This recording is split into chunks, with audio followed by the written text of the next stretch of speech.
wakes up and becomes more active.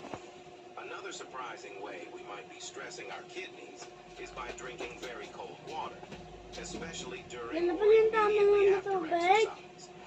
While that ice-cold drink might feel refreshing, it can cause your blood vessels to constrict, making it harder for your kidneys to do their job properly. Room temperature water is actually better for your body, as it doesn't require extra energy to warm it up to body temperature before it can be properly used. Many people also make the mistake of using thirst as their only guide for when to drink water. By the time you feel thirsty, your body is already slightly dehydrated. However, the solution isn't to overcompensate by drinking excessive amounts. It's to maintain steady, regular hydration throughout the day. Lol, parang ginawa ko na nung kanina. Moderate amounts are much better than alternating between drought and flood. The timing of water consumption plays a crucial role too. Drinking large amounts of water right before bed can put unnecessary stress on your kidneys during a time when your body is supposed to be resting and recovering. Jingle bell, jingle bell, Continue jingle working while bell. you sleep, but their Jingle function bell. naturally slows down. Flooding them with fluid right. Bad habits na nakakasira ng kidney. Ito po ay mga baka hindi nyo ba alam sa mga nakakaroon ng reminder po. Bakit napakahirap Isa, sa bato?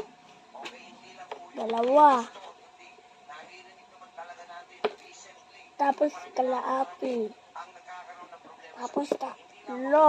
Ang pagkain na masobrang aalat, pag-inom ng mga soda, Ayan, Lola Paul, tatlo na. pag-inom ng mga synthetic drugs, ang makakasira ng kidney.